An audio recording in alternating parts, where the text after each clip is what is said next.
नमस्कार, हमारा उत्तर प्रदेश देख रहे हैं आप और मैं हूं आपके साथ गौरव राजेंद्र।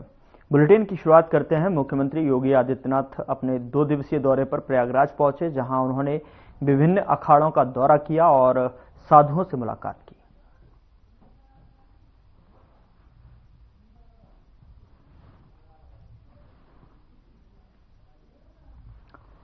विभिन्न अखाड़ों का दौरा करते हुए तस्वीरें प्रयागराज से, जहां पर सीएम योगी प्रयागराज के 2 दिवसीय दौरे पर रहे, जहां पर उन्होंने साधुओं से मुलाकात की।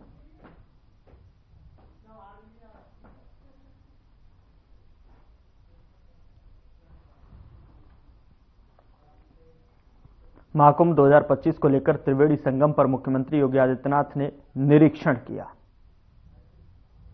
तो महाकुंभ 2025 को लेकर जायजा लेते हुए और साथ ही त्रिवेणी संगम पर सीएम ने निरीक्षण भी किया। तो अपने 2 दिवसीय प्रयागराज दौरे पर सीएम योगी आदित्यनाथ की तस्वीरें प्रयागराज से आप देख सकते हैं। उन्होंने संगम घाट पर जो है निरीक्षण किया।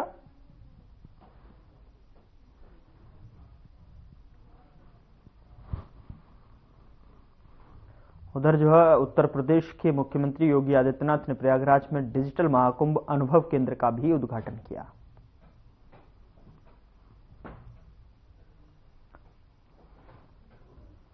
प्रयागराज में जो है अपने 2 दिवसीय दौरे पर सीएम योगी आदित्यनाथ जहां पर डिजिटल महाकुंभ अनुभव केंद्र का भी उद्घाटन किया और साथ ही साथ जो है संगम घाट का भी निरीक्षण किया था।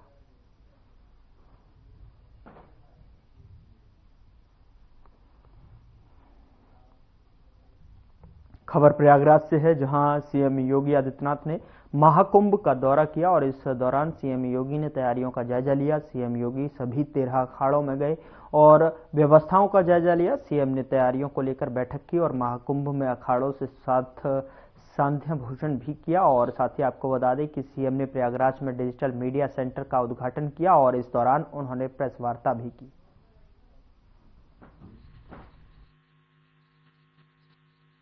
महाकुंभ का आयोजन और उसमें भी 144 वर्ष की वह शुभ मुहूर्त आए तो वह सचमुच उस पूरी पीढ़ी के लिए जो प्रत्यक्ष या अप्रत्यक्ष रूप से उस आयोजन के साथ जुड़े हों, उन सब के लिए सौभाग्य का विषय भी है और गौरव का विषय भी है। और ये हम लोग अपना सौभाग्य मानते हैं कि सनातन गर्व के प्रतीक महाकुंभ पर्व को आयोजित करने का सौभाग्य डबल इंजन की भारतीय जनता पार्टी की सरकार को प्रयागराज की इस पावन धरा पर आयोजित करने का अवसर प्राप्त हो रहा है। जब हम कुंभ की बात करते हैं तो यजुर्वेद एक बात कहता है, यत्र विश्वम भवत एक नीडम, यानी जहां संपूर्ण विश्व एक घोंसले के रूप में एकत्र होता हुआ दिखाई देता है। दुनिया की एक अस्थायी सिटी, सबसे बड़ी सिटी, और वो आपने यहां पर प्रयागराज के अंदर पिछले 2-2.5 महीनों के अंदर बसती हुई देखी। अनुमान करिए कितना विस्तृत भूभाग है, कितना विस्तृत है। मैं अपराह्न में 2 बजे यहां पहुंच गया था और 2 बजे से 6:30 बजे तक अखाड़ों में अन्य 2-3 सेक्टर हैं, उनमें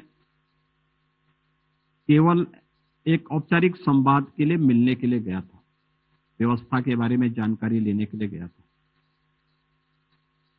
मुझे 4.5 घंटे केवल 2 सेक्टर में लगे हैं और 25 सेक्टर में 10,000 एकड़ विस्तृत क्षेत्रफल में प्रयागराज का ये महाकुंभ का आयोजन होने जा रहा है, जिसमें पूरा देश और पूरी दुनिया का हर वह व्यक्ति जो सनातन धर्म के प्रति, भारत और भारतीयता के प्रति सम्मान और गौरव की अनुभूति करता है, वह इस आयोजन का साक्षी बनने जा रहा है। इस पूरे आयोजन के लिए केंद्र और राज्य सरकार ने अब तक जो व्यवस्थाएं की हैं, आपने देखा होगा कि आदरणीय प्रधानमंत्री जी 13 दिसंबर को यहां पर आकर के कुंभ आयोजन के साथ ही, कुंभ का आयोजन सनातन आस्था का प्रतीक है, भारत की आस्था का प्रतीक है। इस आयोजन को पूरी भव्य रूप से आयोजित करने के लिए डबल इंजन की सरकार ने जो इंफ्रास्ट्रक्चर प्रयागराज के लिए दिया, उन सब को उद्घाटन करने के लिए आदरणीय प्रधानमंत्री जी का मार्गदर्शन और उनका आशीर्वाद यहां प्राप्त हुआ था और एक प्रकार की औपचारिक शुरुआत उन्होंने उस दौरान की थी, संगम नोष पर पूजा करके। ये सभी कार्य श्रद्धालुओं के लिए अब समर्पित है। उन कार्यक्रमों के साथ आपने देखा होगा कि कैसे आस्था के इस महासमागम को हम सिटी डेवलपमेंट प्लान के साथ भी जोड़ सकते हैं। प्रयागराज के अंदर 2019 के कुंभ के दौरान भी इंफ्रास्ट्रक्चर का कार्य पहली बार लोगों को देखने को अवसर प्राप्त हुआ होगा और जितना कार्य 2019 में हुआ उससे दोगुने से अधिक कार्य 2025 के महाकुंभ के पूर्व प्रयागराज सिटी के लिए भी और महाकुंभ का वह क्षेत्र जहां पर अस्थायी स्थिति बसी है, उन सब जगहों पर भी कार्य व्यवस्थित रूप से आगे बढ़ते हुए दिखाई दिए। और आज महाकुंभ के बहाने प्रयागराज का भी कायाकल्प हुआ है और प्रयागराज कुंभ भी अपने दिव्य और भव्य रूप में आस्था और आधुनिकता का एक महासमागम बनकर के नए भारत का दर्शन कर रहा है। भारत 140 करोड़ जनता तकनीक के प्रति कितनी आग्रही है, ये इस डिजिटल महाकुंभ के माध्यम से इस बार आने वाले श्रद्धालुओं को इस सब कुछ देखने को प्राप्त होगा।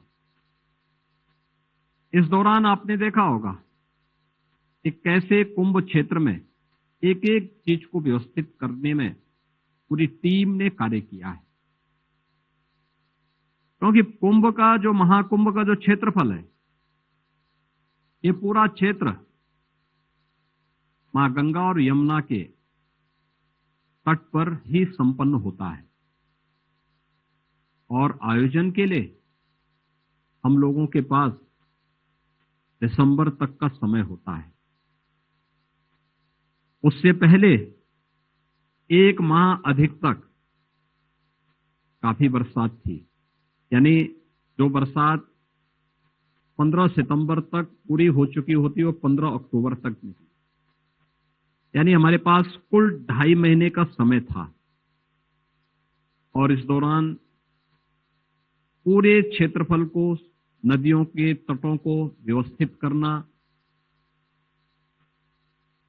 उन्हें वहां पर कैंप लगाने और अस्थायी आश्रम स्थापित करने के लिए, उस प्रकार के अखाड़ों की स्थापना के लिए उस प्रकार की सुविधाओं से व्यवस्थित करना, 10,000 एकड़ से अधिक भूभाग को महाकुंभ के आयोजन के लिए तैयार करना, उसका मास्टर प्लान और लेआउट प्लान को फिर जमीनी धरातल पर लेकर के पेंटून ब्रिज कैसे तैयार होने हैं, चेकर प्लेट कैसे लगनी है, कैसे वहां पर पेयजल की व्यवस्था आदि पहुंचानी है, कैसे 70,000 से अधिक विद्युत के पोल स्थापित करने हैं और उन पे बिजली की व्यवस्था भी उनके साथ जोड़ करके देखनी है। एक एक कार्य को इन 2.5 महीनों के दौरान ये हमारी यहाँ की प्रयागराज मेला प्राधिकरण ने जो महाकुंभ के आयोजन के साथ इस पूरे आयोजन को यहां पर आयोजित कर रही है, उन्होंने एक एक कार्यक्रम को आगे बढ़ाना प्रारंभ किया और उसका परिणाम आज आपके सामने है। 30 के 30 पेंटून ब्रिज बनकर के तैयार हो गए। चेकर प्लेट 500 किलोमीटर से अधिक पूरी बिछाई जा चुकी है। 1.5 लाख शौचालय और 1.5 लाख से अधिक टेंटेज की व्यवस्था यहां पर की गई है। 25 सेक्टर बनाए गए हैं। इस पूरे क्षेत्र को जो 2019 में 19 के पहले जिन लोगों को भारत की आस्था के सम्मान के बारे में जो लोग उसकी कोई कीमत नहीं समझते थे, उन लोगों ने कुंभ को गंदगी का, अव्यवस्था का, भगदड़ का पर्याय बनाया था। लेकिन प्रधानमंत्री मोदी जी की स्वच्छ भारत मिशन के साथ से प्रेरणा लेते हुए उनके मार्गदर्शन में 2019 का कुंभ स्वच्छता के मानक पर एक नए प्रतिमान का प्रतीक बना था। न केवल कुंभ क्षेत्र बल्कि मां गंगा और यमुना और सरस्वती की त्रिवेणी के संगम को भी इस बहुत शुद्ध जल उपलब्ध हो रहा था। और 2019 से भी बेहतर व्यवस्था 2025 के इस महाकुंभ के आयोजन के साथ यहां पर देखने को मिल रही है।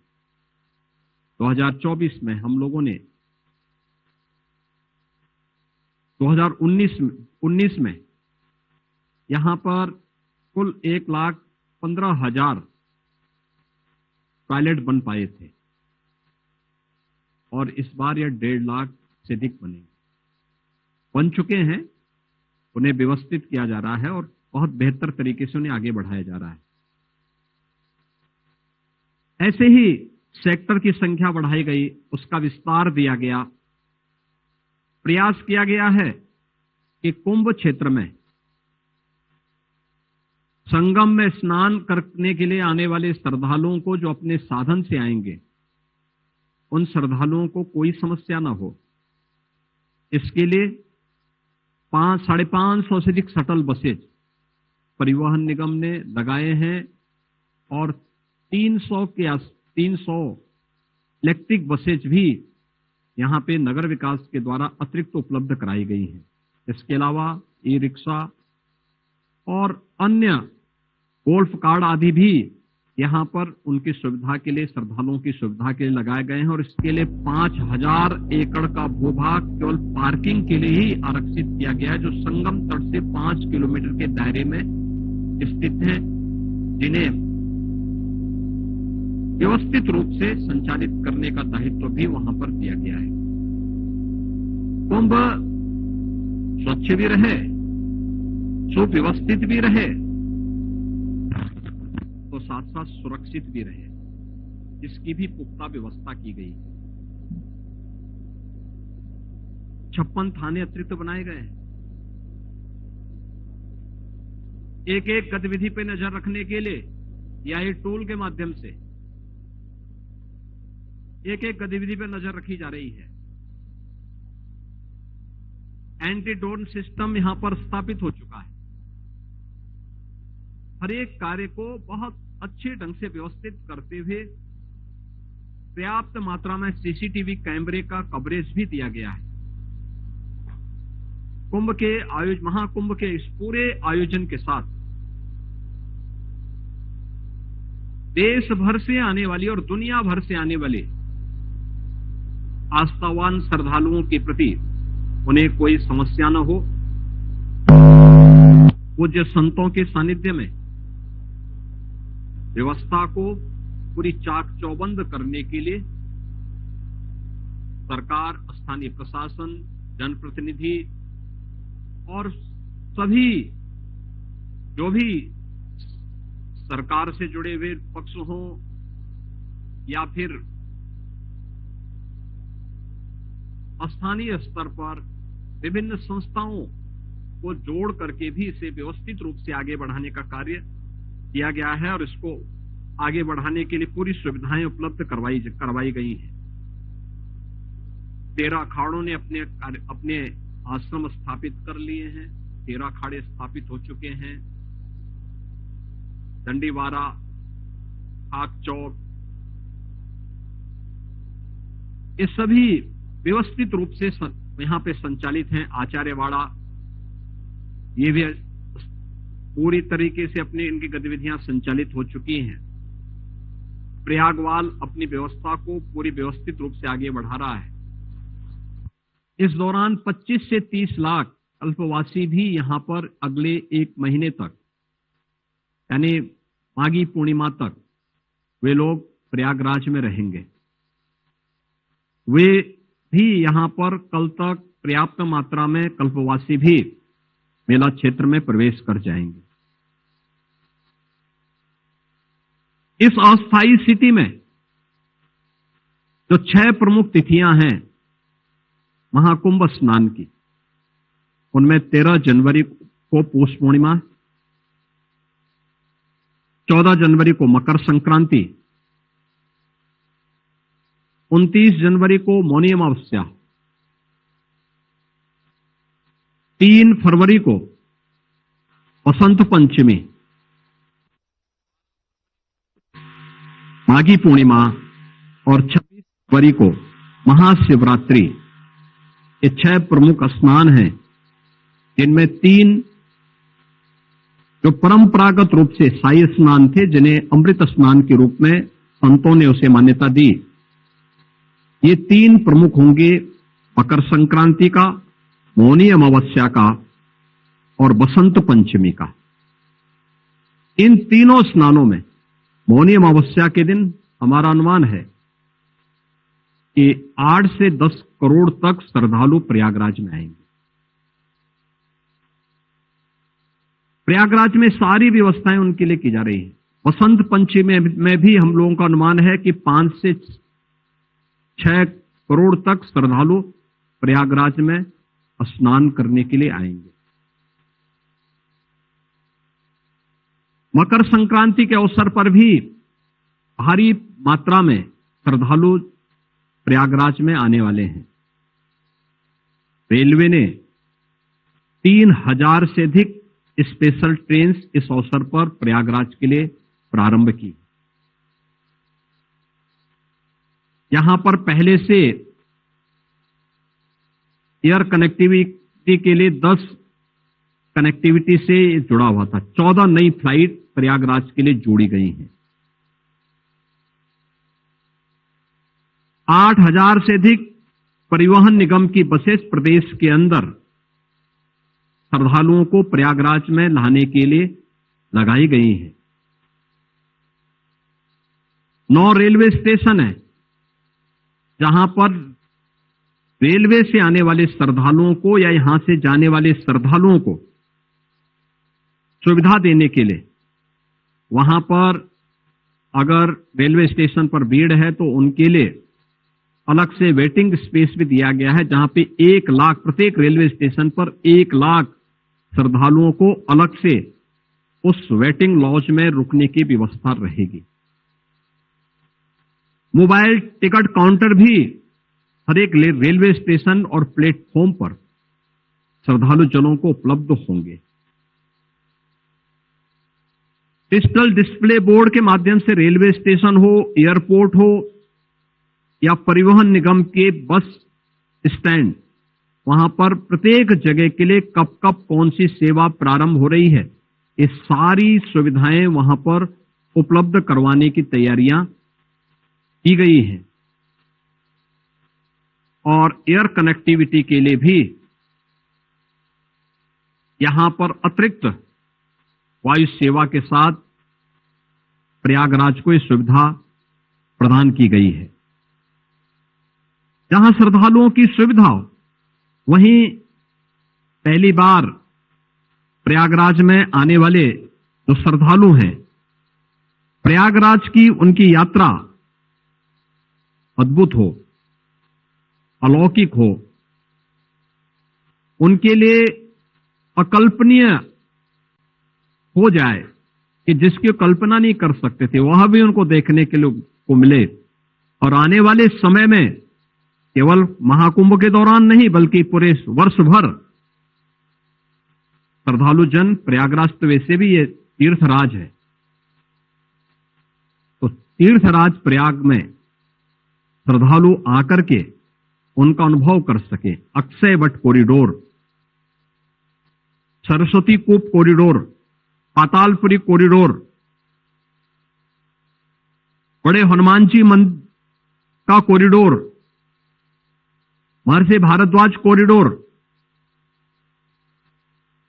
प्रभु राम और निषाद राज के मिलन का जो पावन भूमि है श्रृंगवेरपुर का कॉरिडोर के साथ ही यहां पर अन्य जो कॉरिडोर भी स्थापित किए गए हैं, जहां पे श्रद्धालुओं के लिए पूरी व्यवस्था की गई है, जिसके बारे में मान्यता है कि ब्रह्मा जी के यज्ञ स्थल, दशाश्वमेध घाट व मंदिर, नागवासुकी मंदिर या द्वादश माधव के मंदिरों की पुनरुद्धार प्रयागराज में जो आने वाले श्रद्धालु होंगे उन सब की इस यात्रा को अविस्मरणीय बनाएंगे। प्रयागराज के बारे में एक मान्यता थी कि यहां पक्के घाट नहीं बन सकते, लेकिन इस बार पक्के घाट भी हैं और 12 किलोमीटर के एक विस्तृत भूभाग में श्रद्धालु जनों को, आने वाले श्रद्धालुओं को स्नान करने का एक अद्भुत अवसर भी प्राप्त होगा। आपने देखा होगा कि संगम तट पर पर्याप्त जल है, जल अविरल भी है, निर्मल भी है, और अविरल तभी होगा जब पर्याप्त होगा। तो वह सब कुछ वहां पर मौजूद है। एक विस्तृत क्षेत्रफल बनाया गया है। क्राउड मैनेजमेंट के लिए भी विशेषज्ञों के साथ मिलकर के मेला प्राधिकरण ने वे सारी सुविधाएं उपलब्ध करवाई हैं और इन सभी कार्यक्रमों को व्यवस्थित रूप से आगे बढ़ाने का कार्य। उधर केंद्रीय मंत्री ने महाकुंभ की तैयारियों का जायजा लिया और केंद्रीय मंत्री गजेंद्र सिंह शेखावत ने महाकुंभ में तैयारियों का स्थलीय निरीक्षण किया। इस दौरान पर्यटन एवं संस्कृति मंत्री उत्तर प्रदेश जयवीर सिंह भी उपस्थित रहे। गजेंद्र सिंह शेखावत और जयवीर सिंह ने कलाकुंभ नेत्र चिकित्सालय सहित अन्य तैयारियों पर भी संतुष्टि जाहिर की है।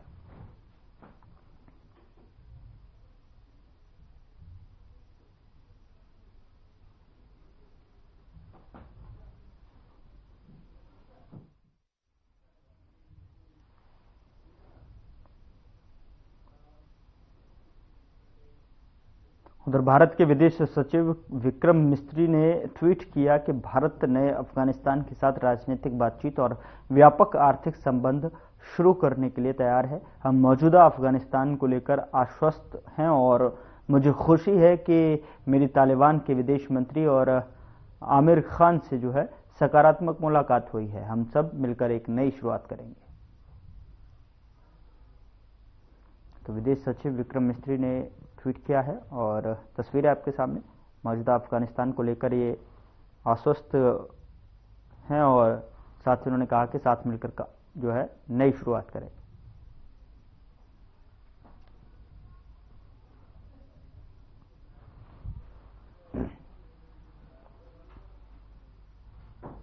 फिलहाल बुलेटिन में मेरे साथ इतना ही, पर अब वक्त हुआ है डॉक्टर राकेश गुप्ता के साथ हमारे खास कार्यक्रम प्लस माइनस का। दोस्तों आज